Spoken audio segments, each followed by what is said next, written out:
Thank you very much, Priscilla.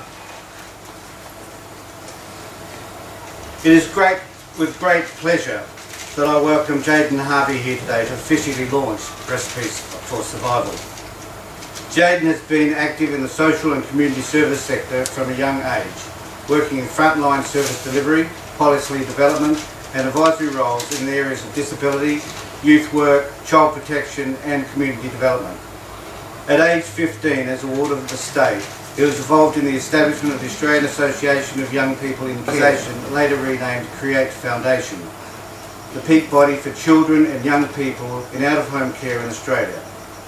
Jayden holds degrees in social science and one day hopes to finish his PhD in psychology, which is focused on experiences of adults who have been in state care.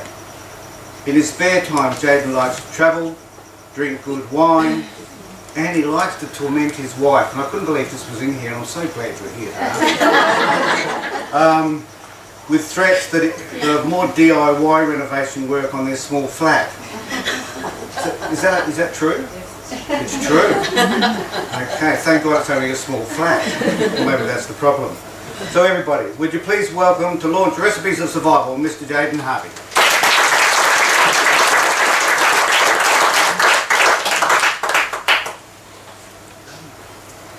Thank you.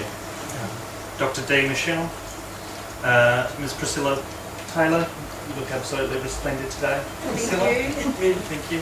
Contributors to the book, friends, family, distinguished guests, ladies and gentlemen. I'd also like to acknowledge that we gather today on the traditional lands of the Kaurna people and to recognise the ongoing connection that the Kaurna community have with this country that we're standing on today. We're gathered here today in celebration to recognise the achievement of a diverse group of Australians from a variety of walks of life. Now, I've just been asked in relation to this lovely tapestry that we've got before us to read some words from Marjorie, and I'll do that now. Dear Dee and Priscilla, I wish to sincerely thank you for accepting my wall hanging craft work to be used on the cover of the book Recipes for Survival. I was thrilled to learn and receive this kind gesture, and again I thank you and appreciate your kindness to me. God bless you. With sincerity, Marjorie Malcolm. So I think we should all just acknowledge Marjorie's fantastic.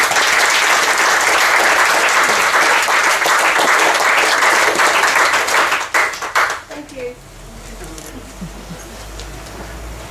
So we're all here today, united through a shared experience of being in state care, or being close to someone who's been in state care, or having an interest in the care system, and all united to be part of this powerful book, Recipes for Survival. We've already heard from Dee and Priscilla about what this book means to them, and the many processes that they've entered into in terms of developing this book, around some issues of stigma, of shame, but more importantly of the great opportunities that have emerged from people being able to have their voices heard, and fundamentally of resiliency. But before I go any further, I'd just like to say how truly humbled I am to be here today. This book represents a labour of love over the past 3 years or so, from so many, and I feel really honoured and privileged to have been asked to speak at such an auspicious occasion. For those of us who've been in state care, all of us have a history and a baggage, and if we're not careful, that baggage can dominate our lives. It can relate to the experiences we had before we entered care.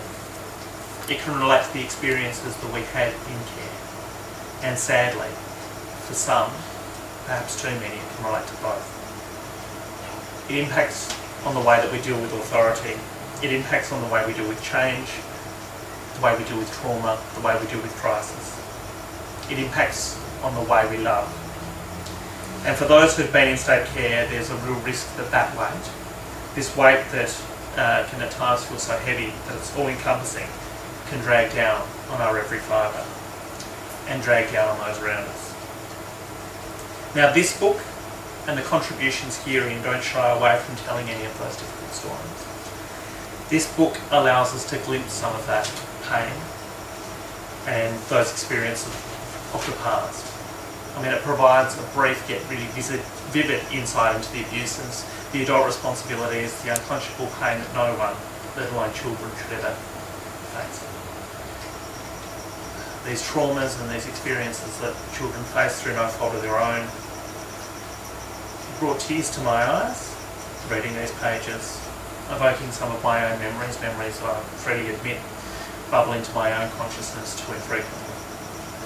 But these tears, my tears as a reader, I'm sure were nothing in comparison to the processes that the contributors made in writing their stories and opening a window into their soul through their verses.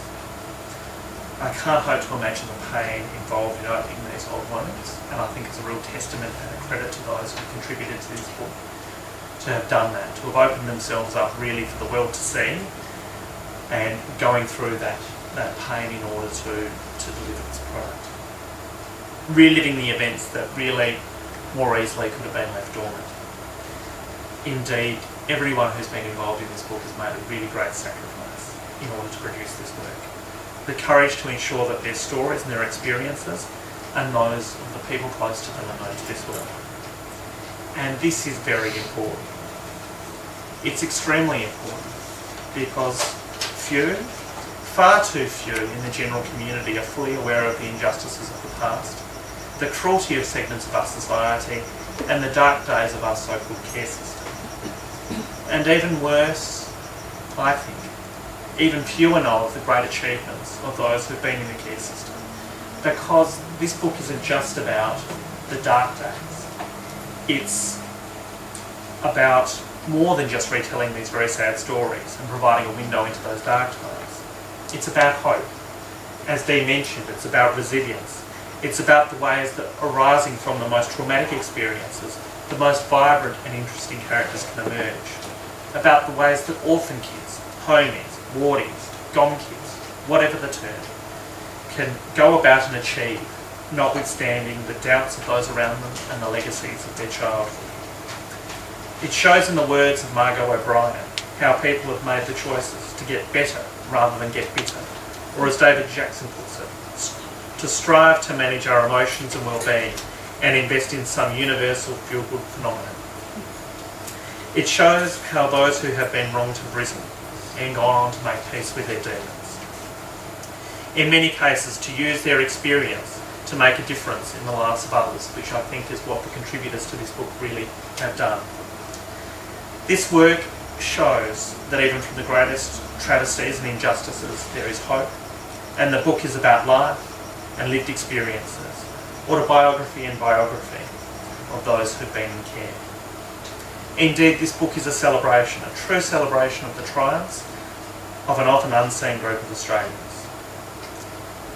So congratulations to Dee and Priscilla in writing this book, in editing it and drawing together the amazing collections and contributions from those who've been a part of this book. It's a rich tapestry of sadness, of joy, of seemingly insurmountable challenges, and ultimately of amazing triumphs.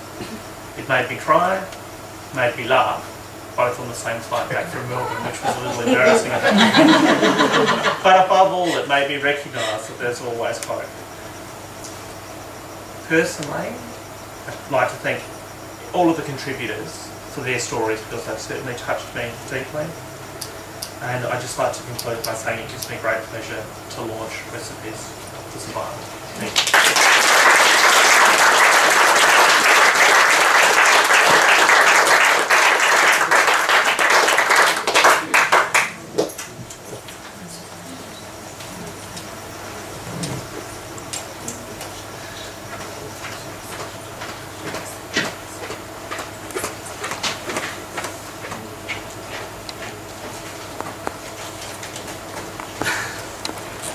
We just have a small gift, a token of our appreciation for you, Jaden, to give up your Saturday afternoon to be with us, and appreciate the wonderful words that you've had to say, because it is a remarkable book, and I'm sorry you had to read it on the way on the flight. I hope you gave it. Did you give your copy to the person next door to you? PDF. I just want a PDF. Did you get the email address? Because so anyway, that was lovely. Really do appreciate it. Thank you very much.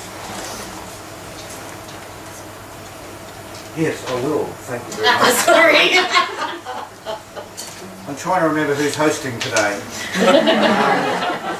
Thank you, Jodie, for being here as well. That's from all of us, and it's heartfelt too, not just because Priscilla told me about it.